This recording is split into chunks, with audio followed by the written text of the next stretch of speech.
এই বৈষম্যবিরোধী ছাত্র আন্দোলনে যারা জীবন দিয়েছেন তাদের শাহাদাতের কবুলিয়ত কামনা করছি, আহতদের সুস্থতা কামনা করছি, কারাবন্দী আমাদের এটিএম আজহারুল ইসলাম ভাইয়ের মুক্তি আমরা কামনা করছি। সম্মানিত উপস্থিতি, আমাদের মাগরিবের আগে সময় কম। আজকের এই শপথ অনুষ্ঠান আমাদের জন্য অত্যন্ত গুরুত্বপূর্ণ। এভাবে উন্মুক্ত পরিবেশে বিগত 15-16-17 বছর যাবৎ, প্রায় 16-17 বছর যাবৎ আমরা এভাবে শপথ অনুষ্ঠান করতে পারিনি। আল্লাহ তাআলা যে আমাদেরকে এই শপথ অনুষ্ঠান করার সুযোগ করে দিয়েছেন, এই সুযোগটাকে আমরা কাজে লাগিয়ে দাগনভূঞা পৌরসভার প্রতিটা ওয়ার্ডে মজবুত সংগঠন গড়ে তোলার জন্য চেষ্টা করবো ইনশাআল্লাহ।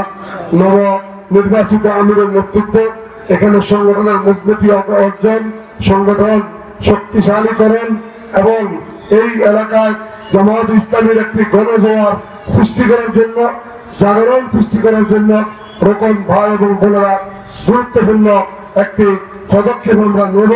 আগামী 2025 এবং 26 সেশনে আমাদের এখানে সংগঠন বৃদ্ধি পাবে, সম্প্রসারিত হবে। জামায়াত ইসলামী এই এলাকার মানুষের হৃদয়ের সংগঠন। আজকে সারা বাংলাদেশ জামায়াত ইসলামের দিকে তাকিয়ে আছে। মানুষ মনে করে এদেশের জামায়াত ইসলামী আগামী দিনে এদেশ পরিচালনার দায়িত্ব জামায়াত ইসলামীকে দেওয়া প্রয়োজন। এদেশের মানুষের ভাগ্যের যেই চাকা, সেই চাকায় জামায়াত ইসলামের মাধ্যমেই পরিবর্তন হবে ইনশাআল্লাহ। আমরা আজকে জামায়াত ইসলামের এই আগামী 2025-26 সেশনের জন্য রোকন ভাই এবং ভোটদের ভোটে যিনি আমির নির্বাচিত হয়েছেন, আমাদের সকলেরই প্রিয় ভাই জনাব মাওলানা কামরুল হাসান, জনাব মাওলানা কামরুল হাসান, আমরা সবাই আলহামদুলিল্লাহ বলি। আজকের এই শপথ অনুষ্ঠানে আমাদের জনাব মাওলানা কামরুল হাসান ভাইকে শপথ গ্রহণ করার জন্য অনুরোধ করছি।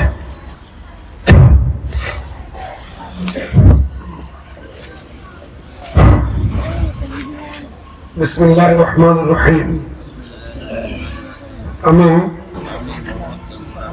পিতা যাহাকে বাংলাদেশ জামায়াত ইসলামী দাগনভূঞা পৌরসভার আমির নির্বাচিত করা হয়েছে, আল্লাহ রাব্বুল আলামিনকে সাক্ষী রাখিয়া ওয়াদা করিতেছি যে আমি আল্লাহ তাআলা ও তার রাসূল সাল্লাল্লাহু আলাইহি ওয়াসাল্লামের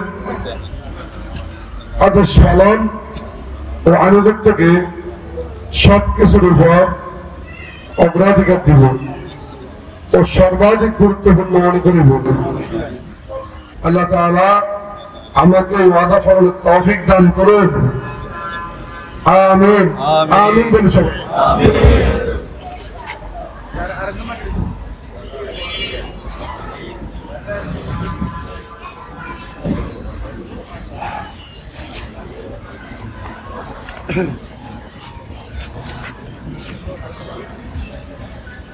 আলহামদুলিল্লাহ, আমাদের শপথ অনুষ্ঠান এর পর্যায়ে আমরা নবনির্বাচিত আমিরের শপথ শেষ করলাম। বাকি অনুষ্ঠান পরিচালনা করার জন্য আমি নবনির্বাচিত আমিরকে বিনীত অনুরোধ করছি। সম্মানিত উপস্থিতি, প্রিয় দায়িত্বশীল ভাই এবং বোনেরা, আমাকে আপনাদের মধ্যে থেকে সর্বোত্তম ব্যক্তি নন, আপনাদের মধ্যে আমার চেয়ে উত্তম ব্যক্তি আছে। তো আমাকে আপনারা সহযোগিতা করে যাবেন এই প্রত্যাশা করি। আর হযরত ওমর ফারুক রাদিয়াল্লাহু তাআলা আনহু তিনি যখন বায়াত গ্রহণ করেছিলেন তখন তিনি বলেছিলেন, আতিউনি ফিমা আতাতুল্লাহ ফীকুম ওয়া ইন আসাইতুহু ফাসাদ্দিদুনি। আমি যে ব্যাপারে আল্লাহর আনুগত্য করব, তোমরা সে ব্যাপারে আমার আনুগত্য করবে।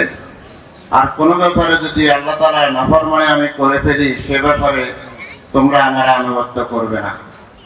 আমিও একই কথা আপনাদেরকে বলতে চাই। আমি যতক্ষণ আল্লাহ এবং রাসূলের আনুগত্যের সীমারেখার মধ্যে অটল অবিচল থাকি, ততক্ষণ পর্যন্ত আপনারা আমার আনুগত্য করে যাবেন।